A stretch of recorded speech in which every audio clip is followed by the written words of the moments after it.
ಟಿವಿ9 ಜೊತೆ ಮಾಜಿ ಸಚಿವ ವಿ ಸೋಮಣ್ಣವರು. ಸೋಮಣ್ಣವರೇ, ನಿನ್ನೆ ನೀವು ದೇವೇಗೌಡರನ್ನ ಭೇಟಿ ಮಾಡಿದ್ರಿ. ಒಂದು ಬಿಜೆಪಿ ಪಾಲಿಗೆ ಒಂದು ಅಚ್ಚರಿಯಾದಂತಹ ಭೇಟಿ ಇದು. ಅದು ಎಂತ ಅಚ್ಚರಿಯಪ್ಪ, ನಾವು ಬೆಳೆದಿದ್ದೆಲ್ಲ ಅಲ್ಲೇನೆ. ನಾನು 77-78ರಿಂದ ದೇವೇಗೌಡರ ಜೊತೆಲೆ ಇದ್ದವನು. ಅನಿರೀಕ್ಷಿತವಾಗಿ ನಾವು BJPಗೆ ಬಂದವರು. ನಮ್ಮ ಪಾರ್ಟಿ ಎರಡಾದ ಮೇಲೆ 99ರಲ್ಲಿ ನಾನು ಸ್ವತಂತ್ರವಾಗಿ ನಿಂತು ಗೆದ್ದು, ಅವಾಗ ನಾವು ಬೇರೆ, ದೇವೇಗೌಡರು ಬೇರೆ, ಪಟೇಲರು ಈ ಥರ ಎಲ್ಲ ಆಗಿದ ಮೇಲೆ ಇದಾಗಿತ್ತು. ಮತ್ತು ಪದೇ ಅವಾಗ ಹೋಗ್ತಾಯಿದ್ರು. ನಾವು ಹಳೆ ಮನೆ, ನಮ್ಗೆ ರಾಜಕಾರಣದಲ್ಲಿ ನಮಗೆ ಏನಾದರೂ ಒಂದಷ್ಟು ಶಕ್ತಿ ಬಂದಿರೋದು ಅಂದರೆ ಅದಕ್ಕೆ ಮೂಲತಃ ಕಾರಣರು ಸನ್ಮಾನ್ಯ ದೇವೇಗೌಡರು ಮತ್ತು ಅವ್ರ ಕುಟುಂಬ. ಹಾಗಾಗಿ ನಾನು ಬರೋಕ್ಕೆ ಹೇಳಿದ್ರು ಹೋಗಿದ್ದು. ದೇಶದ ಬಗ್ಗೆ, ರಾಷ್ಟ್ರದ ಬಗ್ಗೆ ಮತ್ತು ಅವ್ರಿಗೆ ಇರ್ತಕ್ಕಂಥ ಕಳಕಳಿ ಕನ್ಸರ್ನ್ ನೋಡಿ ನಾನು ಬೆರಗಾಗೋದೆ.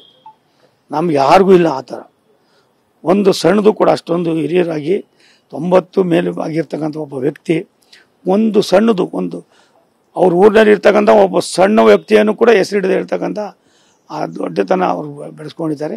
ನಿನ್ನೆ ನನಗೆ ತುಂಬ ಆನಂದ ಆಗಿದ್ದು, ಯಾರ್ಯಾರಲ್ಲಿ ಪ್ರಕೃತಿ ಮತ್ತು ಪರಮಾತ್ಮ ಏನು ಶಕ್ತಿ ಕೊಡ್ತಾನೋ ಅನ್ನೋದಕ್ಕೆ ದೇವೇಗೌಡರು ಕೂಡ ಒಂದು ಉದಾಹರಣೆ ಆಯಿತು. ನಂಗೆ ತುಂಬ ಸಂತೋಷ ಆಯಿತು.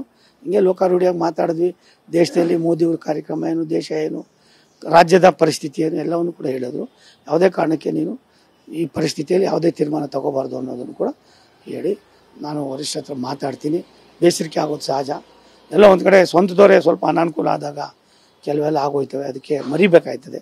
ರಾಜ್ಯಕ್ಕೋಸ್ಕರ, ದೇಶಕ್ಕೋಸ್ಕರ ನಾವು ನಮ್ಮದೇ ಆದಂಥ ಒಂದು ಇದರಲ್ಲಿ ನಾವು ಬದಲಾವಣೆ ಮಾಡ್ಕೊಂಡು ಕೆಲಸ ಮಾಡಬೇಕು ಅನ್ನೋ ಒಂದು ಕೆಲಸನ ಸೂಚನೆಯನ್ನು ಕೊಟ್ಟಿದ್ದಾರೆ. ನಿಮ್ಗೆ ಸಮಾಧಾನ ತಂದೇನೆ ದೇವೇಗೌಡರ ಜೊತೆಗಿನ ಭೇಟಿ? ನನಗೆ ದೇವೇಗೌಡರ ಜೊತೆ ಭೇಟಿಗಿನ್ನ ದೇವೇಗೌಡರಲ್ಲಿ ಇರ್ತಕ್ಕಂಥ ಆ ಬುದ್ಧಿವಂತಿಕೆ ಅನ್ನೋದಕ್ಕಿಂತ ಹೆಚ್ಚಾಗಿ ಜ್ಞಾನ ಶಕ್ತಿ ಇದೆಯಲ್ಲ, ಆ ಜ್ಞಾನ ಶಕ್ತಿ ನನಗನ್ನಿಸ್ತದೆ ಹಳೆ ದೇವೇಗೌಡರು ಓಡಾಡೋಕ್ಕೆ ಆಗದೆ ಹೋಗ್ಬೋದು. ಜ್ಞಾನ ಶಕ್ತಿಯಲ್ಲಿ ಮಾತ್ರ ನಾವ್ಯಾರೂ ಮೀರ್ಸೋಕ್ಕಾಗೋದಿಲ್ಲ. ಅವರು ಎಲ್ಲವೂ ಕೂಡ ಆ ರೀತಿಯ ಶಾರದೆ ಎಲ್ಲವನ್ನು ಕೂಡ ಹಾಗೆ ಕೊಟ್ಟಿದ್ದಾಳೆ ಅವ್ರ ಕೈಗೆ. ಹಳೇದು ಏನೇನಿತ್ತು ಎಲ್ಲವನ್ನು ಕೂಡ ನೆನೆಸ್ಕೋತಾರೆ. ಯಾರ್ದೋ ಮನೇಲಿ ಟೀ ಕುಡ್ದಿದ್ದು ಹೇಳ್ತಾರೆ. ಐವಾನ್ ಸಾವಿ ಗೆಸ್ಟ್ ಹೌಸ್ನಲ್ಲಿ ಬಿಜಾಪುರದಲ್ಲಿ ಇದಕ್ಕೆ ಹೋದಾಗ, ನಾವು ಕೃಷ್ಣ ಮೇಲ್ದಂಡೆ ಇದು ಹೋದಾಗ ಮಲಗಿದ್ದ ಇದನ್ನು ಹೇಳ್ತಾರೆ, ತಿಗಣೆಗಳು ಹೆಂಗಿತ್ತು ಅಲ್ಲಿ ಗೊತ್ತಿಲ್ವೇನೋ ಅಂತಾರೆ. ಈ ಥರ ಒಬ್ಬ ದೇವೇಗೌಡರು, ಇಂಥ ಕನ್ಸರ್ನ್ ಇರ್ತಕ್ಕಂಥವ್ರು, ರಾಷ್ಟ್ರದ ಪ್ರಧಾನಿಗಳಾದವರು ಹಿಂಗೆ ಈ ವಯಸ್ಸಲ್ಲೂ ಕೂಡ ಅವರು ಆ ರೀತಿ ಚಿಂತನೆ ಮಾಡ್ತಾರೆ ಅಂದರೆ ನಾವೆಲ್ಲ ಯಾರು ಅನ್ನೋದು ಒಂದು ಭಾವನೆ ನನಗಾಯ್ತು. ತುಮಕೂರು ಲೋಕಸಭಾ ಕ್ಷೇತ್ರ ಬಗ್ಗೆ ಏನೋ ಚರ್ಚೆ ಆಯ್ತು? ಚರ್ಚೆನೂ ಅದೆಲ್ಲ ನೋಡಿ, ಪತ್ರಿಕೆಯಲ್ಲಿ ಏನಾಗಿದೆ ದುರಂತ, ಒಂದಿದ್ರೆ 100 ಬರೀತಾರೆ. ಇದು ಒಂದು ರೀತಿ ನಮಗೂ ಒಂಥರ ವ್ಯಾಕಳಕ್ಕೆ. ಏನಾರು ಹೇಳಿದ್ರೆ ನಿಮಗೂ ಸಿಟ್ಟು. ನಾವೇನು ಹೇಳ್ತೀವೋ ಅದಕ್ಕೆ ಏನೋ ಒಂದಷ್ಟು ಉಪ್ಪು ಖಾರ ಹಾಕ್ಲಿ, ನಾವು ಬೇಡ ಅನ್ನೋದಿಲ್ಲ. ಏನು ಹೇಳಿದ್ರೆ ಉಪ್ಪು ಖಾರ ಹಾಕ್ಬಿಡ್ತಾರೆ. ಅದು ಆಗಬಾರ್ದು. ಆ ಥರದ್ದು ಯಾವುದೂ ಚರ್ಚೆ ಆಗಿಲ್ಲ. ಅವರು ಒಂದು ನನಗೆ ಸ್ವಂತ ಮಗ ಅವತ್ತು BJP ಜೊತೆಯಲ್ಲಿ ಇದಾಗಿ ಮುಖ್ಯಮಂತ್ರಿ ಆದಾಗ, ನಿಮ್ಗೆ ಗೊತ್ತಿರಬೇಕು, ದೇವೇಗೌಡರು ಅವ್ರ ಜೊತೆ ಮಾತಾಡೋಕ್ಕೆ ತಯಾರಾಗಿಲ್ಲ 6 ತಿಂಗಳು ಅಂತ. ದೇವೇಗೌಡರು ಇವತ್ತು ಮೋದಿಯವ್ರನ್ನ ಒಪ್ಕೋತಾರೆ ಅಂದರೆ ದೇಶದ ಪರಿಸ್ಥಿತಿಯಲ್ಲಿ, ದೇಶದಲ್ಲಿ ಏನೇನು ಬದಲಾವಣೆ ಆಗಿದೆ ಅನ್ನೋದನ್ನು ಹಂತವಾಗಿ ವಿವರವಾಗಿ ನಿನ್ನೆ ನನಗೆ ವಿಶ್ಲೇಷಣೆ ಮಾಡಿದಾಗ ಈ ದೇವೇಗೌಡರು ಇನ್ನೂ ಒಂದು 25-30 ವರ್ಷ ನಮಗೆ ಬೇಕು ಅನ್ನಿಸ್ತು. ಅದು ಅಷ್ಟು ಬಿಟ್ಟರೆ ಪ್ರಚಲಿತ ಸಮಸ್ಯೆಗಳು, ದೇಶಕ್ಕೆ ಅನಿವಾರ್ಯತೆ, ಮೋದಿಯವರು ಇದನ್ನು ತುಂಬ ಚೆನ್ನಾಗಿ ಬಿಡಿಸಿ ಹೇಳಿದ್ರು. ಅದರಿಂದ ನನಗೆ ತುಂಬ, ನಾನು ಅದನ್ನು ಸ್ವೀಕಾರ ಮಾಡಿದೆ. ನಿಮಗೆ BJP ಆಗಿರುವಂಥ ಬೇಸರದ ಬಗ್ಗೆ ದೇವೇಗೌಡರ ಜೊತೆ ಮಾತನಾಡಿದಾಗ ಅವರು ವರಿಷ್ಠರ ಜೊತೆ ಮಾತಾಡಿ ಸರಿಪಡಿಸ್ತೀನಿ ಭರವಸೆ ಕೊಟ್ಟರು. ನಿಮಿಷ ತಾಳಿ, ನಾನು ಅದನ್ನು ಜಾಸ್ತಿ ಮಾತಾಡೋಕ್ಕೆ ಹೋಗಲ್ಲ. ಅವರು ಅದ್ರ ಬಗ್ಗೆ ಚರ್ಚೆ ಮಾಡಲಿಲ್ಲ. ಆಗಿದ್ದನ್ನು ಮರಿಯಪ್ಪ ಅಂದರು. ಎಲ್ಲವೂ ಮರಿ.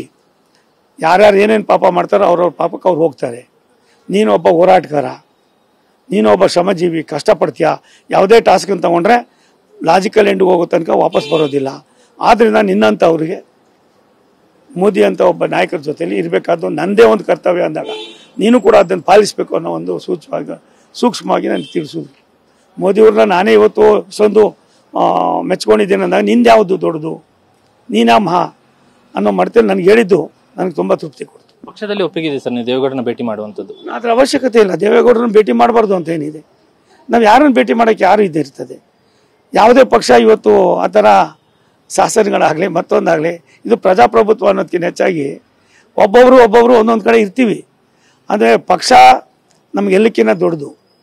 ಪಕ್ಷದಲ್ಲಿ ಇರ್ತಕ್ಕಂಥ ಕೆಲವು ವಿಚಾರಗಳನ್ನು ನಾವು ಪಕ್ಷದಲ್ಲೇ ಚರ್ಚೆ ಮಾಡ್ತೀವಿ. ವೈಯಕ್ತಿಕವಾದ ವಿಚಾರಗಳು ಮತ್ತೊಂದರಲ್ಲಿ ಮಗದೊಂದರಲ್ಲಿ.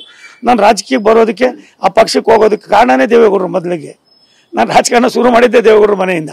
ಹಾಗಾಗಿ ಅಲ್ಲಿಗೆ ಆಗಬೇಕಾಗಿದೆ. ಅದೆಲ್ಲ ಅಂಥ ಪ್ರಶ್ನೆಗಳು ಉದ್ಭವ ಆಗೋದಿಲ್ಲ. ಅದರ ಅವಶ್ಯಕತೆಯೂ ಇಲ್ಲ. ವಿಪಕ್ಷ ನಾಯಕ ಅಶೋಕ್ ನಿಮ್ಮ ಜೊತೆ ಮಾತುಕತೆ ಮಾಡ್ತಾರಂತಿತ್ತು.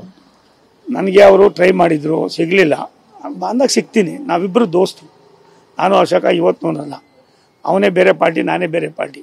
ನಾನು ಅಷ್ಟೊತ್ತು ಮಂತ್ರಿ ಆಗಿದ್ದೆ ಫಸ್ಟ್ MLA ಆಗೋದ್ರೊಳಗಡೆ. ಅವತ್ತಿಂದ ಅಶೋಕನ ಚಿಕ್ಕ ಹುಡುಗ, ನನಗಿನ್ನ ಒಂದು 13 ವರ್ಷ ಚಿಕ್ಕವರಿದ್ದಾರೆ. ಅವನ ಬಗ್ಗೆ ನನ್ನ ಪ್ರೀತಿನೂ ಇದೆ, ವಿಶ್ವಾಸನೂ ಇದೆ. ಅಷ್ಟೇ ಎಲ್ಲ ಭಾಷೆಯಲ್ಲೂ ಮಾತಾಡ್ತಕ್ಕಂಥ ಒಂದು ರೈಟ್ಸು ಕೂಡ ಇದೆ. ಆದ್ದರಿಂದ ನನ್ನ ಅಶೋಕನ ನಡುವೆ ಯಾವುದೇ ಆ ಥರದ್ದು ಒಂದು ಸಣ್ಣದು ಕೂಡ ಇದಿಲ್ಲ, ಭಿನ್ನಾಭಿಪ್ರಾಯಗಳಿಲ್ಲ. ನಂದು ಎಲ್ಲ ಒಂದು ಕಡೆ ಆಗಿರ್ತಕ್ಕಂಥ ನೋವನ್ನು ಮರೆಯೋದು, ಅದು ಬೇರೆಯವರಿಂದ ಆಗಿದೆ ಏನೋ ಅನ್ಬೋದಾಯಿತು. ನಮ್ಮವರಿಂದ ಆದಾಗ ಅದು ನಿಮಗಾದರೂ ಸ್ವಾಭಾವಿಕ ಅಲ್ವಾ. ಅದನ್ನು ಎಷ್ಟು ಮಟ್ಟಿಗೆ ಆಯಿತು ಅನ್ನೋದು ನೀವು ಯತ್ನ ಮಾಡಿದ್ದೀರಿ. ಅದನ್ನು ನಾನು ಹೇಳ್ಕೊಂಡಿದ್ದೀನಿ ಕೆಲವು ಸಂದರ್ಭದಲ್ಲಿ. ಅದು ಸರಿಪಡಿಸ್ತಾರೆ ಅನ್ನೋದು ಭಾವನೆ ಇದೆ. 8ನೇ ತಾರೀಕು ನಾನು ಡೆಲ್ಲಿಗೆ ಹೋಗ್ತೀನಿ. ಆದಾಗ ಏನೇನಾಗ್ತದೆ ನೋಡಿ. 16ನೇ ತಾರೀಕು ಅನ್ನುವಂಥ ವಿಚಾರ ನಿನ್ನೆ ಒಂದು ಹೇಳಿ. ಹೌದು, ಅಷ್ಟೊಳಗಡೆ ಎಲ್ಲವೂ ಸಂಕ್ರಮಣ ಅಲ್ವಾ, ಹೊಸ ಕ್ಯಾಲೆಂಡರ್ ಅಲ್ವಾ. ಇಂಗ್ಲೀಷ್ನವ್ರಿಗೆಲ್ಲ ಆಯಿತು, ನಮಗೂ ಕೂಡ ಅದೇನೆ. ಯುಗಾದಿ ನಮ್ಗೆ ಒಳ್ಳೆ ಪವಿತ್ರವಾದ, ಅಲ್ಲಿಂದ ಆಚೆಗೆ ನಮ್ಮ ಎಲ್ಲವೂ ಕೂಡ ಆಗೋದು. ಆದರೆ ಜನವರಿಯಿಂದನೇ ನಮ್ಮ ಪ್ರತಿಯೊಂದು ದೈನಂದಿನ ಚಟುವಟಿಕೆ ಆ ವರ್ಷದ ಅದು ನಡೆಯೋದು.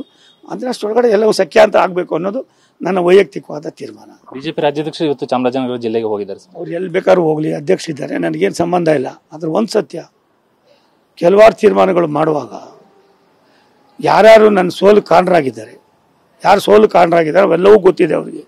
ಅದನ್ನು ಸರಿಪಡಿಸೋದು ಅವ್ರ ಕರ್ತವ್ಯ. ಸರಿಪಡಿಸೋದು ಬಿಡೋದು ಅವ್ರಿಗೆ ಸೇರಿದ್ದು. ಅವ್ರ ಅಂಟ್ಕೊಂಡು ಹೋಗ್ತೀನಿ ಅಂದರೆ ಅವಾಗ ಅದು ಬೇರೆ ಮಾತಾಡಬೇಕಾಗ್ತದೆ. ಎಲ್ಲದಕ್ಕೂ ಕೂಡ MP ಚುನಾವಣೆ ಮುಂದಿರೋದ್ರಿಂದ ಕೆಲವನ್ನು ನಾನು ಇದು ಮಾಡೋದಿಲ್ಲ. ಆತ ಯುವಕ ಇದ್ದಾನೆ, ಬೆಳಿಬೇಕು ಅನ್ನೋ ಆಸೆ ಇದ್ದರೆ, ನಮ್ಮಂಥವ್ರಿಗೆ ಏನು ಅನಾನುಕೂಲ ಆಗಿದೆ, ಅದಕ್ಕೆ ಯಾರ್ಯಾರು ಕಾಣ್ರಿದ್ದಾರೆ ಅನ್ನೋ ಕೂಡ ಮಾಹಿತಿ ಪ್ರತಿಯೊಂದು ಇದೆ.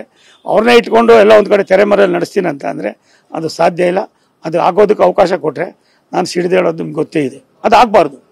ಡೈರೆಕ್ಟಾಗಿ ಬಂದು ಪ್ರೆಸ್ ಮೀಟ್ ಮಾಡಿ ಹೋಗಿ ಮನೆಗೆ ಹಂಚಿ ಎಲ್ಲಿ ವಾಟ್ಸಪ್ನಲ್ಲಿ ಫೋನ್ಗಳು ಮಾಡಿಸಿ ಏನೆಲ್ಲ ಆಗಿರೋದು ಎಲ್ಲವೂ ಕೂಡ ಜಗಜ್ಜಾಹಿರವಾಗಿದೆ. ಅಂಥ ಕೆಲಸಗಳಿಗೆ ಆಗಿರೋದನ್ನು ಮರಿಬೇಕು ಅಂದಾಗ, ನೀನು ಬೆಳಿಬೇಕು ಅಂದಾಗ, ನಿನಗೆ ಅವಕಾಶ ಸಿಕ್ಕಿರೋದನ್ನ ಉಪಯೋಗಿಸ್ಕೊಂಡು ರಾಜ್ಯದಲ್ಲಿ ನಾನು ಇನ್ನೊಬ್ಬ ದೊಡ್ಡ ನಾಯಕ ಆಗಬೇಕು ಅಂದಾಗ ಇಂಥ ಅಯೋಗ್ಯರನ್ನ, ಮನಹಾಳರನ್ನ ಜೊತೆಲಿ ಇಟ್ಕೋಬಾರ್ದು ಅನ್ನೋದು ನನ್ನ ವೈಯಕ್ತಿಕವಾದ ತೀರ್ಮಾನ. ಅದನ್ನು ಸೂಕ್ಷ್ಮವಾಗಿ ನಾನು ಹೇಳ್ಕಳಿಸಿದ್ದೀನಿ. ಮಾಡೋದು ಬಿಡೋದು ಅವ್ರಿಗೆ ಸೇರಿದ್ದು. ಅದು ಬಿಟ್ಟರೆ ನನಗೆ ಬೇರೆ ಯಾರ ಬಗ್ಗೆನೂ ಪಕ್ಷದಲ್ಲಿ ಇದಿಲ್ಲ. ಅದನ್ನು ಮಾಡಬೇಕಾದವ್ರು ಆತ ಚಿಕ್ಕ ವಯಸ್ಸಲ್ಲಿ ಸಿಕ್ಕಿರೋದನ್ನ ನಮ್ಮಂಥವ್ರ ಮೇಲೆ ಗದಪ್ರಹಾರ ಆದರೆ ಅದು ಎಷ್ಟು ಮಟ್ಟಿಗೆ ಇದಾಗ್ತದೆ ಅನ್ನೋದ್ರ ಬಗ್ಗೆ ಅವ್ರು ಚಿಂತೆ ಮಾಡಿಕೊಂಡು ತೀರ್ಮಾನ ತಗೊಳ್ಳಿ. ಅವ್ರಿಗೆ ಒಳ್ಳೇದಾಗಲಿ, ನನಗೇನಿದಿಲ್ಲ. ಆದರೆ ಅದನ್ನೇ ನಡ್ಸ್ಕೊಂಡು ಹೋಗ್ತೀನಿ ಅನ್ನೋದೇನಾದ್ರು ಇದ್ದರೆ ಅದನ್ನು ಬಿಡಬೇಕಾಯ್ತದೆ. ಇದಿಷ್ಟು ಮಾಜಿ ಸಚಿವ ವಿ ಸೋಮಣ್ಣ ಅವರ ಮಾತುಗಳು. ಕ್ಯಾಮರಾ ಸಂದೇಶ್ ಜೊತೆ ಕಿರಣ್ ಹನಕ, TV9 ಬೆಂಗಳೂರು.